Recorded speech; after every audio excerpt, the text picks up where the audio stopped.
to you about what to do if your loved one or your parent starts wandering. This is something that caregivers struggle with a lot.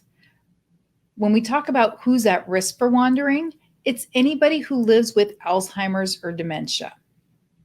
And what I mean by wandering is they just go off on their own, which can be dangerous when you have a cognitive capacity that is declining. It is very common with somebody with Alzheimer's or dementia to all of a sudden start wandering. And so today I want to talk to you about some practical suggestions for my caregivers about what you can do with that. So how do you know if somebody's wandering? Because unless you see it, you might be in a little bit of denial. You may say, well, I don't know if that's wandering. So some of the signs that your loved one is wandering is when they are returning from a regular walk, or it could be drive, later than usual. They're forgetting how to get to familiar places. They talk about fulfilling former obligations, such as going to work, and maybe they haven't worked in years and years and years. They retired 15 years ago. If they start saying, I'm going to go home, even though they're already home. When they have difficulty recognizing places that they should know like the back of their hand, sometimes even their own neighborhood. They're asking about the whereabouts of family and friends that they may not have had contact with in a long time and saying, I'm going to go find this person. They appear lost in any new surrounding, and they become very anxious or nervous in crowded areas. Now, these are indications that they may be more at risk for wandering. Obviously, it is very highly dependent upon that person, the facts and circumstances. Just because somebody is getting anxious or nervous in crowded areas like markets and restaurants and malls does not mean that they are wandering. That could be part of their life even before they had dementia. So these are just typical signs to look for when you're trying to figure out, is this person wandering? Are they lost? What's happening? So some of the ways to help reduce the risk for wandering. Caregivers, I hope you're tuning in, because these are things that I have seen over and over that help people reduce the risk. That you provide opportunities to engage in structured, meaningful activities throughout the day for your loved one. Now, structured, meaningful activities could mean different things to different people. Maybe for one person who really likes nature, it's they have to go out for a walk. You can go with them, and it's just being out in nature. Other individuals, it's making themselves feel like they're wanted and needed. It could be as simple as asking your loved one to sweep the porch, or sweep the living room, or vacuum. If they find that meaningful and that they can do throughout the day, go ahead and let them do that. Ensure all of their needs are met, including toileting, nutrition, and hydration. Consider eliminating, reducing, but not eliminating liquids about 2 hours before bedtime. And that way the person is less likely to wake up. They have to use the bathroom, and they will start wandering from there. If you find your loved one and they're becoming feeling like they're lost or abandoned or disoriented, reassure them. Don't argue with them. Don't make them feel, oh my gosh, I can't believe that you don't know where you are because you've lived in this neighborhood for the last 15 years. Reassure them it's okay. Reassure them that you are there. Reassure them that you are there for them. If the person is no longer driving, remove access to their car keys. A person living with dementia will not just wander on foot. They will not just wander by taking a walk. They can forget that they no longer should drive, and they're going to pick up those keys and go. That is a very common thing with people with dementia. And I don't know how many people I have spoken to over my career that we talk about, does your parent drive and should they be driving? Those are two very different questions. And to find out, well, they really shouldn't be driving, but I don't know how to take their keys. If they are at risk for harm themselves or others because they are driving, you need to, as a caregiver or as a power of attorney, take away their keys and if maybe even take away their car.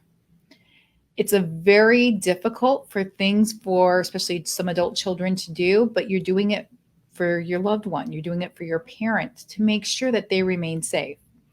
This can include taking the keys away.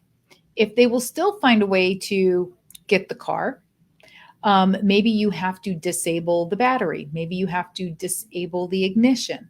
Maybe you have to take the car away and let them know, hey, I'm going to take the car. We're going to get it fixed. And the car just never shows up. And when they ask about it, you say, oh, that's right. You know what? The mechanic's working on that. If they, especially if they're in, have significant cognitive ability, they might not remember that you took it 5 months ago. The days may blur together.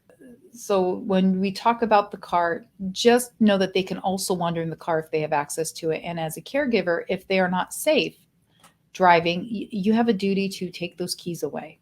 And if the person's in a new surrounding or a new area, don't leave them unsupervised. They can get confused, disoriented, agitated when they are in new areas. So stay with them, reassure them once again. So what are some things to do if you find that, or if you're concerned about your loved one or your elderly parent is wandering?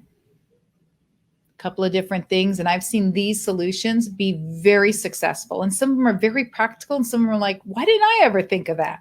To place the deadbolts on the doors, either out of line of sight, which means not at eye level where you'd expect them, considering doing it higher on the door or lower on the door. A person with dementia, they might not look there. Additionally, it's also important when we talk about placing deadbolts, I'm going to give you a warning. Do not leave a person living with dementia unsupervised in new or changed surroundings, and never lock the person in a home alone. Okay? Some things that you also can do is use night lights throughout the house. Cover the doorknobs with the same, with cloth or plastic, painted the same color as the door. Or, you know, those childproof locks, use those. Those have been great for some of my clients. Camouflage the doors by painting them the same color as the walls or covering them with maybe removable curtains or screens. It is amazing how many times somebody with dementia will not think to look behind the curtains. They just assume it's a door. Or I'm sorry, they assume it's like a window that's closed. They won't look behind those. So you can disguise the door, and which makes that they're not going to get out. One thing that I've seen, and I don't know why this works, but this is a tip that I got years ago when I first started practicing in this area from a nurse. And she said to use black tape or paint and create a 2-foot black threshold in front of the door. For some people, it acts as a visual reminder to stop. The person with dementia won't know why they're stopping, but they won't pass that. So that's always, you know, if you can do something very simple like that, it works very well. You can install warning bells above doors or monitoring devices that signals when a door is open. You know, right now we have a lot of very economical solutions. You know, there's a lot of, you know, if you have Alexa, you can use Alexa alarms. You can use Ring alarms. You know, there's a lot of them out there that you can find on Amazon relatively inexpensively. Another thing that you can do is to put safety gates or brightly colored netting to prevent access to stairs or the outdoors. Label all the doors with signs or symbols to explain the purpose of each room. Another thing that I have seen, and it helps track the person, is to keep whatever they would put on, whatever they will not go out alone. Get a tile or a tracking device, such as Tile, where you can track somebody perhaps on your iPhone. And that way, if they do start wandering, you will, and if the door is alarmed, you're going to get a ring, assuming it's a ring system, you're going to get a ring notification or a notification from the camera, and then you can track that person. So that brings us to to our final point, what to do when wandering occurs. What, as a caregiver, can you do? And immediately, if you find that your person has left the house, it's whether it's in the middle of the night, whether it's in the middle of the day, is to start search efforts immediately. Don't just assume that they're going to come alone. When looking, considering where the person is right-handed or left-handed. Wandering patterns generally, not always, but generally follow the direction of the dominant hand. So if they have a choice to go right or left, they will more than likely choose to go right if they are right-handed. Begin by looking in the surrounding vicinity. Many individuals who wander are found within 1.5 miles of where they disappeared.